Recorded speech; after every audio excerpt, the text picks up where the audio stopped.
Looking back on my uncreative titles, I finally found inspiration in doing something completely unique that allowed me to think properly for the first time in forever. Where when you look back on the most human villains that Disney has produced, you notice how unique they are and what they're able to do, which is more frightening compared to those with powers or any of another species like Ursula. I mean, sure, what we will discuss today is going to use magic to their advantage, but not really to enhance their abilities at all, and only for youthful beauty to extend their life from old age and death itself. The ones that come from the minds of the supposedly caring mothers like Gothel, who stole beauty from those who deserved it way more than herself. A tale of selfish preservation using the guise of caring for the young to supplant the old, rather than fostering the next generations to let their lives begin. And while some may criticize characters like her as weaker than what she was inspired by, being probably Maleficent, evil queen, or not having the same charm as Cruella or Ursula, she really is a much better villain than we expect in the fact of acting as an apparent loving and caring mother of our main hero Rapunzel.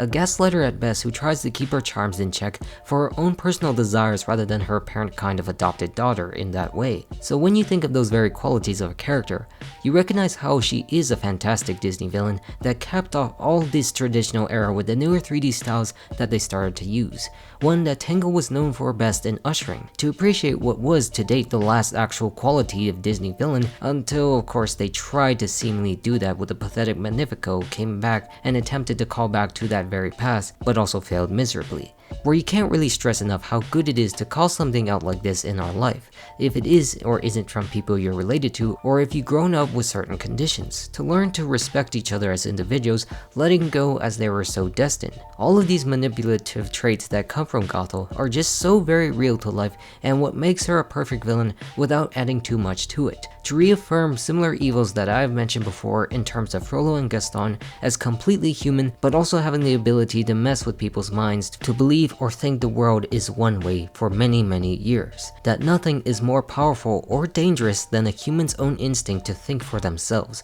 putting themselves above others in the thought of another rather than a physical or magical sense. And because of that, she is a more complex character than the original version she was based on in the story of Rapunzel, and serving as a complete opposite of that very character in hair and style overall, even at the end when she reverts to her own natural colors. Of course, she begins her very journey at the very beginning of the film before Rapunzel even comes in to demonstrate her age as an old hag bent on preserving her life for this very reason on this planet through this own magical flower. That this healing magic gives her meaning to continue on in this world like so many people probably desire in immortality until it's taken away from her like a drug, too addicted to stop the inevitability of death to the point where she has to steal this daughter of the king and queen, the royal princess who was actually saved because of her ill mother in the usage of that flower that gave that healing powers instead. The great thing that makes her a fantastic villain is the fact that you can already see and feel the atmosphere of her being one, while also disguised as a caring individual to our main character. A supporting character to our main hero, as she did that for most of her life in this part, growing up with the knowledge behind the scenes of an elderly woman brushing her hair to heal her youthful skin, while saying that this on the surface is her true biological parent. Because we find out that cutting the hair is what makes it lose its power,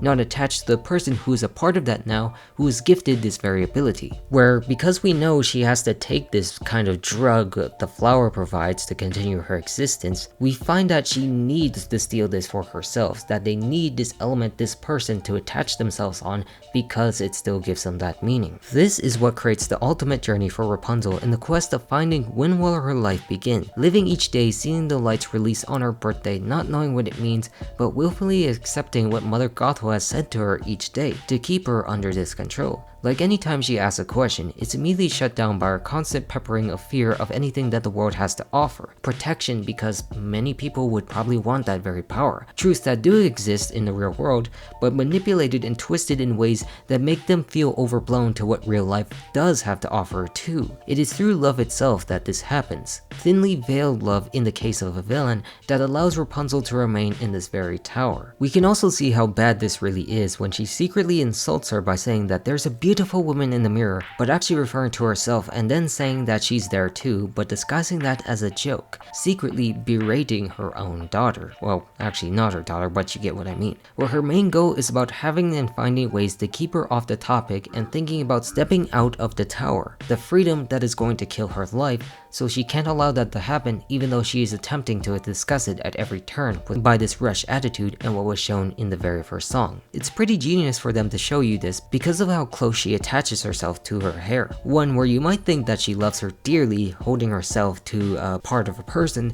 but how it's just the power the hair has itself, letting it grow and grow because cutting it off would just probably make it lost forever. So when you go through the song Mother Knows Best, you go through things that have those half-truths but also complete lies. Yes, in most cases that we know of, our mother does know best because they usually are the ones who take care of us and actually have knowledge about the world, but how this shows the wrong type of care, the caring of oneself rather than the one they're supposed to raise and protect. You can see this picture go in several ways of going with an overprotective parent that's well-meaning, or what we really know is that happens at this moment, to make her stay and only barely question her supposed mother, who is still able to reveal her true nature of how she feels about Rapunzel in the song, calling her a pet without question. Like she says it right plainly there, but Rapunzel does nothing to stop it. She makes the lighting dark to really emphasizes the evils of the world in a specific point so that she could focus on how bad things can really be, to stay in this tower because that's where her life truly lies. And why should you end up being alone in a world that is out to get you with diseases or deranged people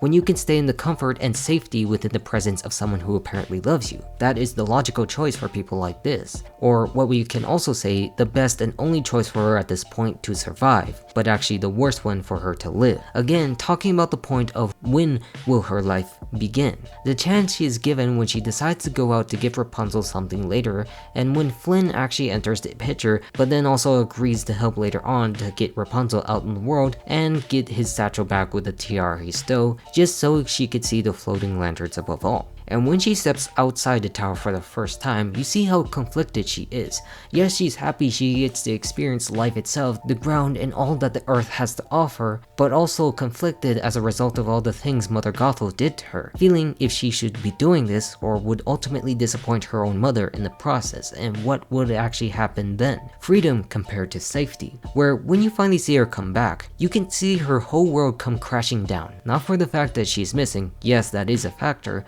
but how her power has been taken from her, the very thing she never wants, since this is the drug of youth, her addiction, beauty held on the outside rather than the inside as most villains are accustomed to. And to be fair at the same time, Rapunzel experiences part of what Mother Gothel said in one way with the snuggly duckling at first, ruffians and thugs included in one singular era before they of course sing about what their dreams are like. Although she might be right on the surface, and that's a lot about her character, but how we are slowly revealing that all is not what it seems on the inside, what people are really like, that they have hearts compared to what Gothel and Flynn are trying to get out in their own way, but really how people have passions and hearts to what they really want. But it's not without Mother Gothel being smart about any situation, her intelligence that makes her a better villain than most people expect, still being able to manipulate anyone she comes into contact with because of her perceived years of experience in the world, not intimidated by her own secondary antagonist in the Stabbington brothers, getting the crown back as an advantage to get revenge on their former thief mate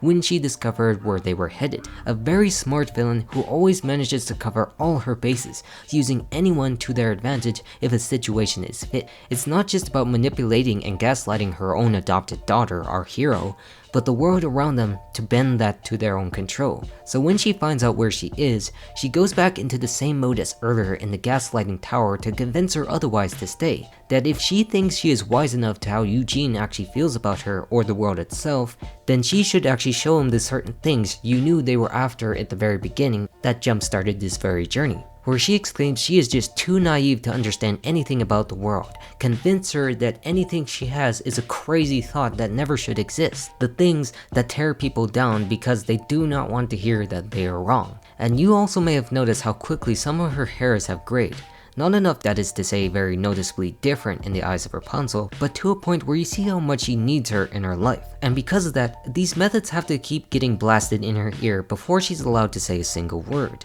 That the film and herself are trying to make you believe that what she keeps witnessing makes Gothel wrong at each turn because of how they connect, the beauty of the kingdom she is a part of but doesn't know it yet, and experiencing real love with Eugene and the lanterns that is a part of the search for her, finally seeing the light, or in this term, life. All of course until he does see the satchel and the Stabbington brothers back in view as that trick. The trick that both villains play out to help for their own personal gain, which of course was them sending off in the boat to get arrested back while trying to make with Rapunzel believe what her mother said earlier to manipulate events to get her back, until they themselves are backstabbed by Gothel to help with their plan to continue having her in her own arms. Her selfishness goes above and beyond any help that anyone could provide, as they did plan on capturing Rapunzel for their own personal gain. It's a sad event where you think what is happening is her regaining control of what she had at the very beginning, but also added with the knowledge for her that makes the life more depressing in the light of the villainous green surrounding her own character. That the world goes darker yet again with the singular light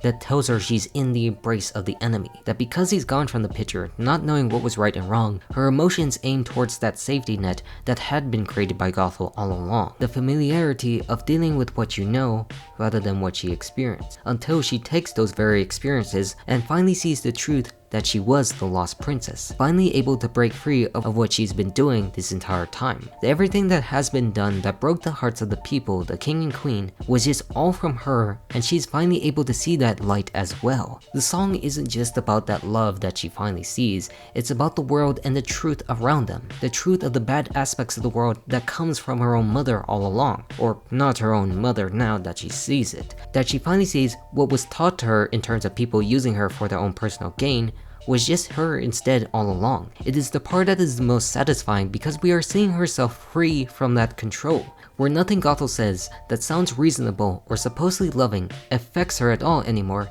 because she knows what the world is really like. She knows the truth of what's been stolen from everybody, both inside and out. So to rectify this, of course she has to chain her up by force, becoming the bad guy she was truly meant to be, all because she finally wanted to leave, setting up the final trap for Eugene from stopping her and stabbing him to death. The helpless situation where she has no choice to stop her from doing anything to preserve her own life until the final blow comes from the shattered mirror to the one thing she could never do, cutting off Rapunzel's hair. This act alone ruins her world so fast compared to all that buildup of years of gaslighting or even just existing in the world itself, because it doesn't exist anymore. So because of that, her fall is just so great, going from dust to dust within a short amount of time. A great victory where the real people get to live, and finally getting the chance to see her real parents again and having a real heartfelt loving embrace from the people who actually cared about her from the very beginning, who saved her because of that love and kept it within their hearts, releasing the lanterns year after year